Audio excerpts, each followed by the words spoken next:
இப்போ இது என்னென்னா எல்லாம் விடாததுக்காக நான் நிறைய பச்சை மிளகாய் பச்சை அரிசி நல்லா ஊற வச்சுருக்கேன். 4 ஹவர்ஸ்க்கு மேலே நான் ஊற வச்சுருக்கேன். இது வந்து நல்லா ஜலத்தை விட்டு இதில் வடிகட்டின்னு விடணும்.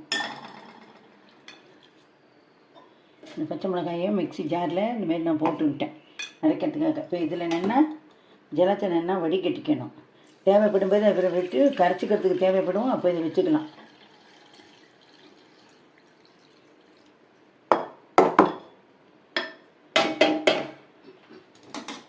இப்போ இதில் அரிசி ஏற்றி போட்டு நம்ம நைஸாக அரைக்க வேண்டியதுதான்.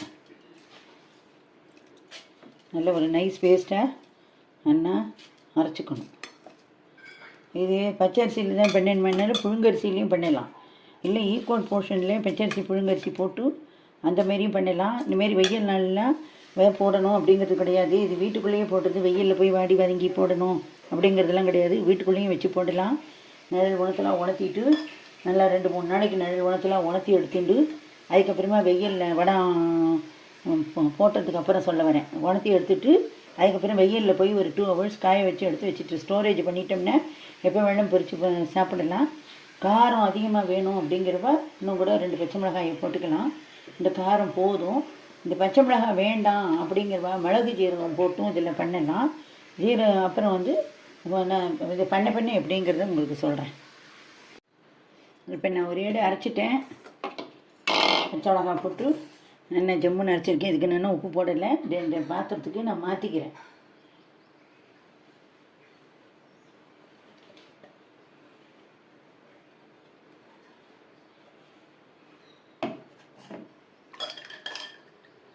நான் இப்போ 2வது ஏடும் இதை போட்டு அரைச்சி எடுத்து விட போகிறேன். இதையும் நல்லா நைஸாக அரைச்சி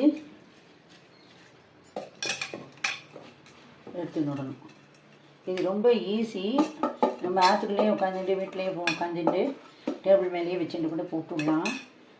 அந்த நாள்லாம் வாழை இலையில் போடுவா, மந்தார இலையில் தடவுவா, அதுமாரி எழுதி வாப்பா வடாத்தை. இப்போல்லாம் இதுக்கு இலை வடாத்துக்குன்னு தனியாக ஸ்டாண்டு வந்தாச்சு. அதனால் அதில் நம்ம எண்ணெயை தடவிட்டு அதுமாரி வறுத்துடலாம். இப்போ இதையும் நான் அரைச்சிட்டு காட்டுறேன். இப்போது 2வது ரவுண்டு நான் அரைச்சிட்டேன். இதில் இதோட மாவையை நான் விட்டுக்கிறேன். இது நீங்கள் நல்லா ஒரு இழாக்கு போட்டாலே நிறைய ஒரு 20 வடாங்கிட்ட வரும். நல்லா பெருசாக வரும். கடையில் வாங்கி நிறைய விலை கொடுத்து வாங்கிறதுக்கு நம்ம ஆற்றுலேயே இந்தமாரி பண்ணி வச்சுட்டோம்னா நம்மளுக்கு தேவைப்பட்டப்போ இந்தமாரி நம்மளால் முடியும் போது போட்டு வச்சுட்டோம்னா நமக்கு தேவைப்பட்டப்போ நம்ம யூஸ் பண்ணிக்கலாம். பொரிச்சுண்டு இதில் தொட்டுக்கிறதுக்கு கெஸ்டெல்லாம் வந்தால் கூட 2 கறிக்காய் கூட்டுன்னு பண்ணினா கூட இதையும் சேர்த்து போடலாம். அதேமாரி இந்த இலவடம் பொரிச்சதுக்கப்புறமும் வேணும்னா ஒரு டிஃப்ரெண்ட் டேஸ்ட்டுக்காக அது மேலே தனி மிளகாத்தூள் உப்பு கலந்து வச்சுருந்தேன்னா அந்த தனி மிளகாத்தூளை தூவலாம். Chat masala powder, garam masala powder, அதுமாரி எனி மசாலா பவுட்ரு இருந்தால் அதையும் தூவி அதுமாரிலாம். இதுக்கு இப்போ நம்ம உப்பு வந்து கலக்கலைன்னா இப்போ உப்பு போடலாம். இப்போ இதுக்கு தேவையான உப்பு நான் திட்டமாக இப்படி கையளவு போட்டுருவேன். பிகினர்ஸாக இருந்தேன்னு ஒரு அழாக்குக்கு 1 டீஸ்பூன் உப்பு போட்டுக்கோங்க. அதுக்கு மேலே தேவைப்படாது. இப்போது இதில் நல்லெண்ணெயும் தேங்காய் எண்ணெயும் குக்கிங் ஆயில் எதுவாக இருந்தாலும் விட்டுன்னு விடலாம். ஏன்னா தட்டில் ஒட்டிக்காமல் ஈசிக்காமல் வரும். அதுக்காகத்தான் இந்தமாரி பண்ணுறது. இப்போ இது வந்து நல்லா கையை விட்டு கரைச்சி விடணும். இப்போ நல்லா அந்தமாரி நம்ம எடுத்து அந்த இடவெல்லாம் தட்டில் எழுதுகிற அளவுக்கு ஜலத்தை விட்டு நல்லா கரைச்சி விடணும். ஒவ்வொரு தடவையும் எழுதும் போதும் மாவை அடியிலேருந்து மேலே வரைக்கும் கலக்கிட்டு விட்டுக்கணும். ரொம்ப நீர்க்கெல்லாம் மாவு கரைச்சிக்கக்கூடாது, அப்புறம் ஒழுகி போயிடும். ரொம்ப நீங்கள் கெட்டியாகவும் கரைச்சிட்டேன்னா இலவடம் வந்து உங்களுக்கு வந்து ரொம்ப கல் மாரி திக்னஸ்ஸாக வந்துடும். மீடியம் ஃப்ளேமில் தான் நீங்கள் வச்சுக்கணும். இந்த மீடியம் தான் இந்த மாவு எடுத்து விடுற அளவுக்கு இந்த பக்குவம் நான் காட்டுறேன் உங்களுக்கு. இப்போ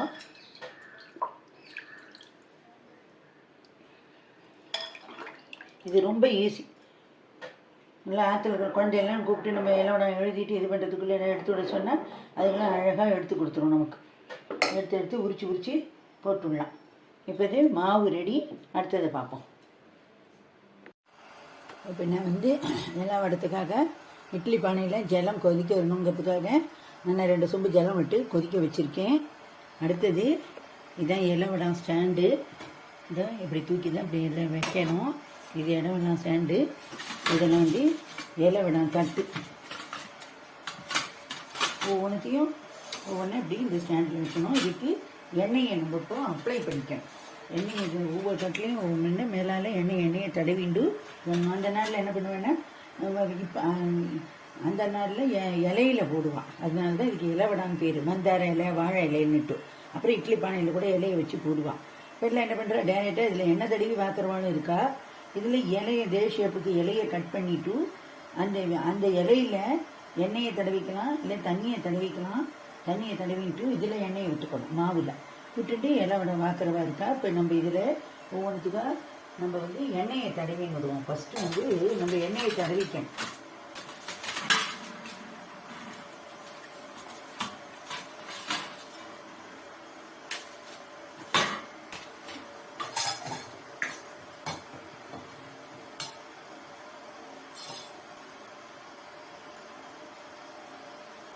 இதில் இப்படி எண்ணெயை தடவிட்டு ஒரு பக்கம் தான் தடவணும். ஒரு பக்கம் எண்ணெயை தடவிட்டு இந்த ஸ்டாண்டில் ஒன்றா வைக்கணும். இந்த பாருங்க, இப்படி மாவு ஒவ்வொரு தடையும் இப்படி கலரையும் விடணும். கலரிந்து நம்மளுக்கு எவ்வளோ வேணும்னு விடணும்னு நினைக்கிறோமோ அந்த அளவுக்கு பெருசாக வேணாலும் வச்சுக்கலாம், சின்னதாக வேணாலும் வச்சுக்கலாம். ஒரு 3 நிமிஷத்துலேருந்து 5 நிமிஷம் வரைக்கும் இருந்தால் போதும். இது ஜம்முன்னு வந்துடும்.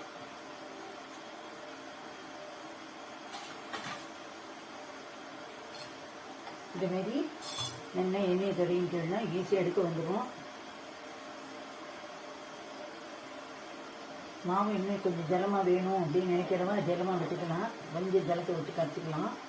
நான் இந்த அளவுக்கு விடலை. எனக்கு கொஞ்சம் இது என் மனசுக்கு கரெக்டாக இருக்கும்னு தோன்றதுனால நான் இந்த அளவுக்கு வச்சுருக்கேன்.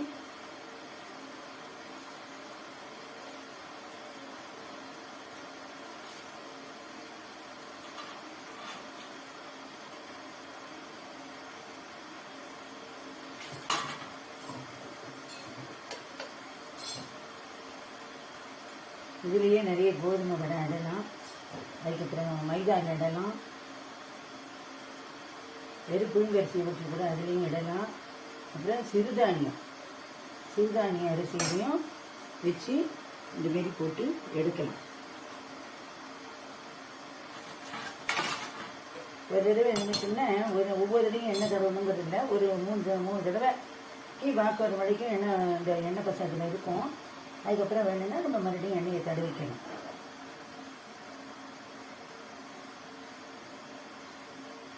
இது நல்லா வீசி கொதியும். அதில் அந்த நாளில் என்ன பண்ணுவேன் அப்படின்னா இது கூடையே ஜவ்வரிசி ஊற போட்டுருவான். அதாவது ஒரு அழாக்கு ஊற வைக்கிறோம்னா ஒரு 2 டேபிள் ஸ்பூன் அளவுக்கு ஜவ்வரிசி அதோட போட்டு ஊற வச்சுட்டு அப்படியே அரைக்கிற வழக்கம். இப்போ ஜவ்வரிசி போடாமையே இது ரொம்ப நல்லா வருது அப்படிங்கிறதுனால இப்போ யாரும் இதில் ஜவ்வரிசி சேர்த்து அரைக்கிறது கிடையாது.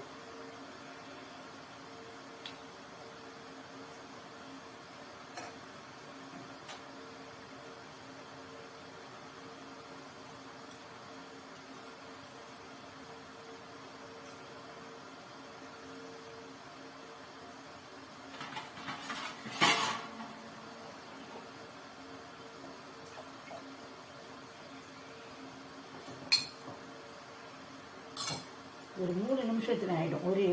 ஒரு அரை நாள் மட்டும் நீங்கள் ஒரு வேலை மெனக்கட்டு வைங்க போனேன். நல்லா ஒரு மாதத்துக்கு டெய்லி தாராளமாக நீங்கள் உங்கள் குழந்தைகளுக்கெல்லாம் நல்லா கறி கூட்டின்னு பண்ணினா கூட இதையும் நல்லா பொரிச்சு போடலாம். தாராளமாக திருப்தியாக சாப்பிடுவோம்.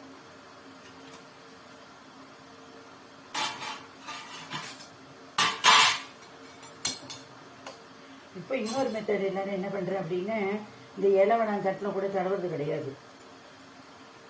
நல்லா வெங்கலப்பானை மாரி ஒரு வெங்கலப்பானையில் ஜலத்தை வச்சுட்டு அது மேலே நல்லா ஜலம் உள்ளுக்குள்ளே ஜலத்தை விட்டுடணும். ஜலம் கொதிக்கணும். நம்ம நல்லா ஒரு காட்டன் கிளாத்து நல்லா நினச்சிட்டு அந்த காட்டன் கிளாத்தை அந்த பானையை சுற்றி, அதாவது மாவடையெல்லாம் நம்ம போடும்போது சுற்றி வைப்போம் இல்லையா, அதுமாரி அதை சுற்றி வச்சுட்டு அதுக்கப்புறமா அதில் வந்து ஈர துணியில் இந்தமாரி மாவை எழுதுறது, மாவை விட்டு எழுதிட்டு ஒவ்வொரு விடாமல் ஈஸியாக எடுத்து விட்றா. அந்தமாரியும் பண்ணுறான். ஒவ்வொருத்தரும் ஒவ்வொரு தினசாக பண்ணுறான். நான் வந்து ட்ரெடிஷ்னல் மெத்தட் படி தான் பண்ணுறேன். ஆனால் இலை வடை வந்து ஆதி காலத்தில் அந்த நாள்லாம் இலை வடை தட்டு கிடையாது. இப்போ தட்டு வந்தாச்சு. அதனால் இது எல்லோரும் இப்போ இதேமாரி பண்ணுறதுனால நானும் இப்போ இதேமாரி பண்ணுறேன். இப்போ எடுத்தாச்சு. இப்போ நான் இதை வந்து ஸ்டாண்டு தூக்கி இட்லி பானையில் வைக்க போகிறேன்.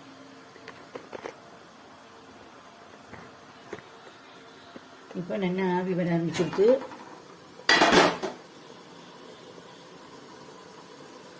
இந்த மாதிரி தூக்கி இதில் வச்சிடணும்.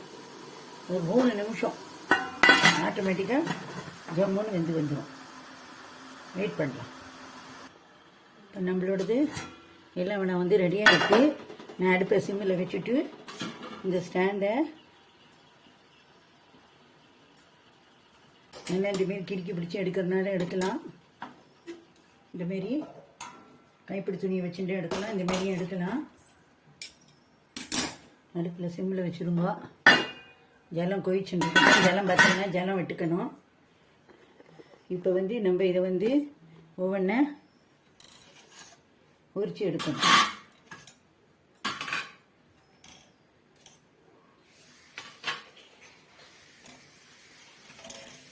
இதுவரை சேர்ந்தே நம்ம ஜம்முன்னு வந்துடும். இதுமாரி இப்படிலாம் வச்சுட்டோம்னா துணியில் உரித்து இப்போ போட வேண்டியதுதான்.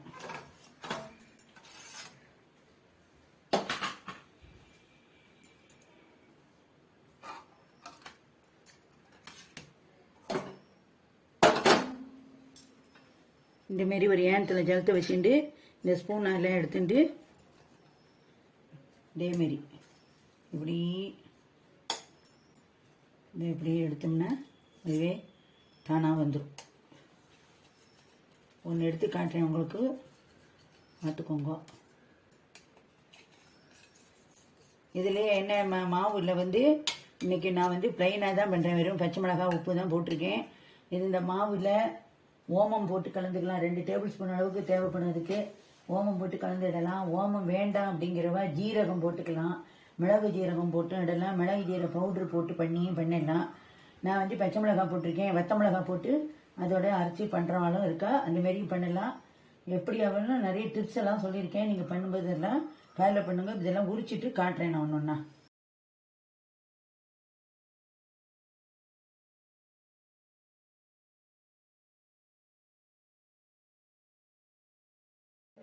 நம்ம இன்றைக்கி எல்லாம் விட ரொம்ப எண்ணெய் அருமையாக காஞ்சி கொடுத்து இதை பொரிக்க போகிறோம். எண்ணெய் வச்சுட்டுருக்கேன். இது எப்படி வந்ததுங்கிறத நான் உங்களுக்கு பொரித்து காட்டுறேன். இப்போ வந்து எண்ணெய் ஒரு வெட்டு மட்டும் போடுறேன். எண்ணெய் வந்து பொரிஞ்சு வந்துட்டாங்கிறத பார்த்துக்கலாம். வரும்போ அடுப்பை பெருசாக வச்சுக்கிறேன். நான்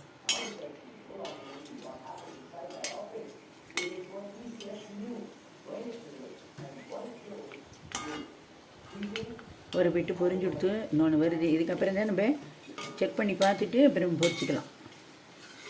இதுலேயே பொரிச்சதுக்கப்புறம் இதில் வந்து நம்ம தனி மிளகாத்தூள் போடலாம். இல்லைன்னா உங்களுக்கு தேவையாக இருந்தாக்க சாட் மசாலா பவுட்ரு போடலாம், மசாலா பவுட்ரு போடலாம். என்ன சீசனிங் பண்ணுமோ இதெல்லாம் பண்ணலாம். தக்காளி பவுட்ரு இதில் தூவலாம், லெமன் பவுட்ரு தூவலாம், வெங்காய பவுட்ரு தூவலாம், பூண்டு பவுட்ருக்கு தூவலாம். இது மாதிரி நிறைய டிஃப்ரெண்ட் வெரைட்டிஸில் பவுடர்லாம் அவைலபிளாக இருக்குது. ஆற்றுலையும் பண்ணி வச்சுக்கலாம். இதுமாரி வீட்லேயும் எல்லாம் தூவலாம். இது வந்து இது அப்படியேவும் சாப்பிட்லாம். சாத்துக்கும் தொட்டுக்கலாம், ஸ்நாக்ஸாகவும் வச்சுக்கலாம். யாராவது ஆற்றுக்கு வரேன்னா வேலைக்கு பொரித்து கொடுக்கலாம்.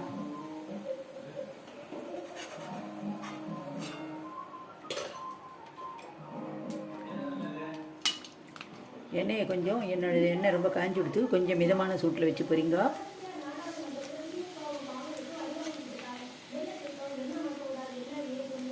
நல்லா டெல்லி அப்பளம் மாரி நல்லா வரும். இது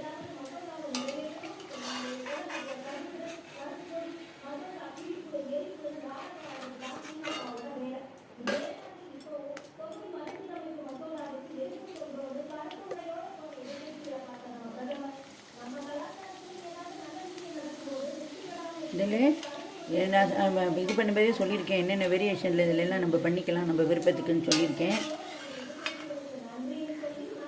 இதுலேயே கூட நம்ம இடும்போது கூட இதுலேயே நம்ம ஒரு அரைக்கும்போதே பச்சை மிளகாய் அரைக்கிறோம், இல்லை வத்த மிளகாய் அரைக்கிறோம். அந்தமாரி காரம் நமக்கு என்ன காரம் வேணுமோ அது தகுந்தப்பில் அரைக்கிறோன்னா அது கூடயே வெங்காயமோ தக்காளியோ நிறைய போட வேண்டாம். ஒரு வாசனைக்காக கொஞ்சமாக அரைச்சி அதை நல்லா வடிகட்டிட்டு அந்த சாறை இந்த அரைச்ச மாவோடு கலந்தும் எல்லாம் வேண்டாம் பண்ணிடலாம். இப்போ எண்ணெய் ரொம்ப காஞ்சத்தினால சிவந்து வந்தது பார்த்தீங்களா, இப்போ கரெக்டான எண்ணெய் வந்துடுத்து.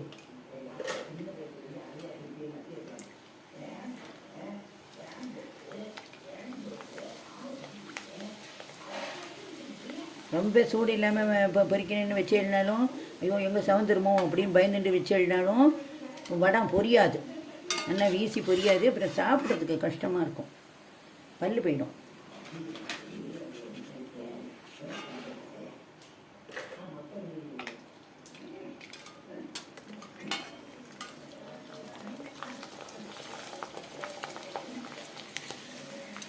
சும்மா இருக்கிற நேரத்தில் இந்த மாதிரிலாம் பண்ணி வச்சுட்டேன்னா குழந்தைகளுக்கு ஸ்நாக்ஸாகவும் கொடுக்கலாம், யாராவது வந்தாலும் பொரித்து கொடுக்கலாம், தொட்டுக்கிறதுக்கும் யூஸ் ஆகும்.